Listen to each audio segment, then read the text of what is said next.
আজকে আমাদের সঙ্গে, আমাদের এই মোদিজির পরিবারের সঙ্গে আমাদের সঙ্গে যুক্ত হয়েছেন আমাদের ছোট ভাই সমবুদ্ধ দত্ত এবং তার সাথে আরো ১,৫০০ থেকে ২,০০০ ছেলে মেয়ে আমাদের সঙ্গে আজকে পার্টিতে যোগদান করেছেন এবং আমাদের সহকারী ছিলেন এবং আবার উনি আমাদের পার্টিতে জয়েন করেছেন আমাদের স্বরাজ ঘোষ এবং তার সাথে আনুষঙ্গিক ১,৫০০ থেকে ২,০০০ কার্যকর্তা নিয়ে আজকে জয়েন করেছেন। সেই জন্য সবাইকে একটা হাততালি দিচ্ছি ওদের দুজনের জন্য।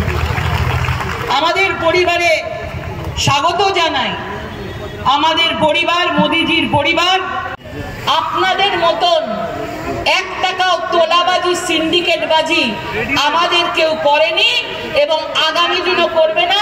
আর যাই করুক তৃণমূলের মতন চোর নয়, তৃণমূলের মতো ডাকাত নয়, তৃণমূলের মতো তোলাবাজি সিন্ডিকেটবাজি ভারতীয় জনতা পার্টি করে না।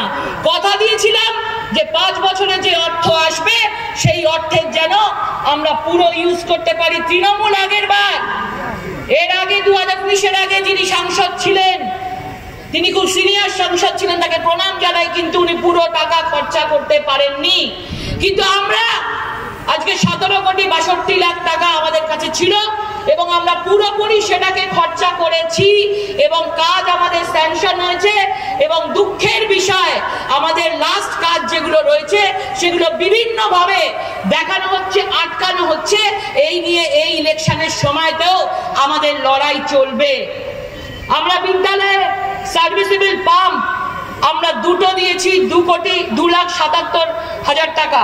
বিদ্যালয়ে রুম করেছি 5টা, বিদ্যালয়ে প্রাচীর বানিয়েছি 4টে, বিদ্যালয়ে সাইকেল সেট বানিয়েছি 1টা, বিদ্যালয়ের মিড ডে মিল কিচেন বানিয়েছি 1টা, বিদ্যালয়ের কম্পিউটার ল্যাব বানিয়েছি 1টা, বিদ্যালয়ের মঞ্চ নির্মাণ করেছি 1টা, বিদ্যালয়ের অডিটোরিয়াম করেছি 1টা, বিদ্যালয়ের শৌচালয় করেছি 2টো, অ্যাম্বুলেন্স আমরা 5টা দিতে চেয়েছিলাম, 12-14টা দিতে চেয়েছিলাম, কিন্তু আমাদেরকে আটকানো হয়েছে। বলেছে কোনো ভালো আশ্রম, কোনো হিন্দু লেখা, কোনো সনাতন লেখা আশ্রম এইসব জায়গায় আপনাদের অ্যাম্বুলেন্স দিতে পারবে না, সেটা কোনো জাতের মধ্যে নাকি পড়ে যায় বলে আমাদেরকে অ্যাম্বুলেন্স থেকেও আটকানো হয়েছে। দোনেখালির মতো জায়গায় তো আমরা অ্যাম্বুলেন্স দিতে চেয়েছি কিন্তু নিয়েওছে তারা, কিন্তু পরবর্তীকালে চিঠি দিয়ে বলেছে আমাদের অ্যাম্বুলেন্স চাই না তৃণমূলের চাপে। তাহলে ভেবে দেখুন, মানুষের জন্য পরিষেবা তারা চায় না, কারণ তৃণমূল তাদেরকে হুমকি ধমকি দিচ্ছে। মোহর কত কোটির? 18 কোটির মোহর, 18 কোটিরও বেশি। আমি তো 18 কোটি কমই বললাম। কি দিয়ে তৈরি? কি দিয়ে তৈরি? কার থেকে তৈরি? চোলাইয়ের টাকা আর ইনভার্টার টাকা, তাই দিয়ে 18 কোটির মোহর বানিয়েছেন মোহর দিয়ে। আর তার আশেপাশে সাঙ্গ পাঙ্গ যারা রয়েছেন, একদিকে ডাবু, আরেকদিকে বুবু, আরেকদিকে শৈলেন, কত লোক, তারা কি করে? তাদের সোর্স অফ ইনকাম কি আছে? শৈলেন বাবু উনি হচ্ছেন এইখানকার বিধায়কের ডান হাত বাঁ হাত, যাই বলবেন, ডান পা বাঁ পা, বুড়ো আঙুল কোড়ে আঙুল, যাই বলবেন। তিনি কিসের ব্যবসা করেন? সবাই জানেন এখানে, চোলাইয়ের ব্যবসা করেন।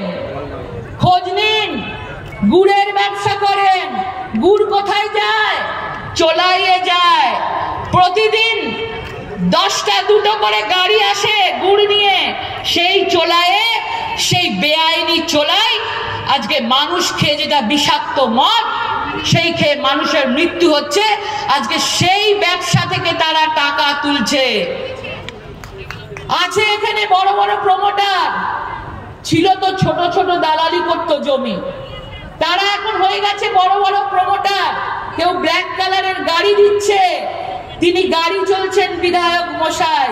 আর আরেকজন তো আছেন বাঁশের চেয়ে কঞ্চি শক্ত, মানে মেয়রের থেকে ডেপুটি মেয়র, আগে মেয়রের থেকে ডেপুটি মেয়র, বাঁশের থেকে কঞ্চি শক্ত। কি কি করেছে আগামী দিনে আমরা সব জানি। একের পর এক তথ্য আসবে। যেভাবে লুট হয়েছে, যেভাবে ব্যবসা বাণিজ্য প্রাসাদের মতো কয়েক দিনের মধ্যে, কয়েক বছরের মধ্যে যেভাবে এগিয়ে গেছে, আজকে বিধায়ক আর ডেপুটি মেয়র আজকে দুজনে মিলে এই চন্দননগরকে শেষ করেছে। আমাদের শ্রমিকদের শহর, আমাদের আজকে ঐতিহ্যের শহর, আজকে আমাদের এই চন্দননগরের জমিদারির শহর। আমরা জানি যে অনেক পুরনো আমাদের মায়েরা, কাকিমারা আজকে এই চন্দননগরের বুকে হিস্ট্রি থেকে, ইতিহাস থেকে তারা চন্দননগরের ইতিহাসে তারা রয়েছে। কিন্তু আজকে চন্দননগর বলতে কি বোঝায়? টাকা তোলা, সিন্ডিকেটবাজি, তোলাবাজি, চারিদিকে শুধু তোলাবাজি চলছে। ভারতীয় জনতা পার্টি সবসময় সৎ থেকেছে, 1 টাকা নিয়েও কখনো আপোষ করেনি। নরেন্দ্র মোদীজি বলেছেন যে না খাউঙ্গা না খানে দুঙ্গা। আর বাকিরা কি করবে? বানের জলে ভেসে এসছে। 50 জনকে, যার নাম আগে ছিল, 50 জনের নাম আগে ছিল, এদের নামকে ওদেরকে বাদ দিয়ে আজকে 2 জনকে এই ধরনের হোমগার্ডকে নেওয়া হয়েছে। আরো অনেক রকমের খবর আপনাদেরকে আগামী দিন আমি বলেছি যে প্রেস কনফারেন্স হবে। এবারে একটাই থাকবে, দুর্নীতি, দুর্নীতি, দুর্নীতি। দুর্নীতিতে তৃণমূল ভরে গেছে, ডাকাতিতে ভরে গেছে। একের পর এক বিধানসভায় দুর্নীতি সবার সামনে তুলে ধরা হবে, আর কাউকে বরদাস্ত করা হবে না। এবং আমরা জানি মানুষ আমাদের পাশে আছে। এবারে একটাই লক্ষ্য যে ইসবার আবার বলে আমরা দুর্নীতির সঙ্গে যুক্ত নই, আমরা দুর্নীতির সঙ্গে যুক্ত নই।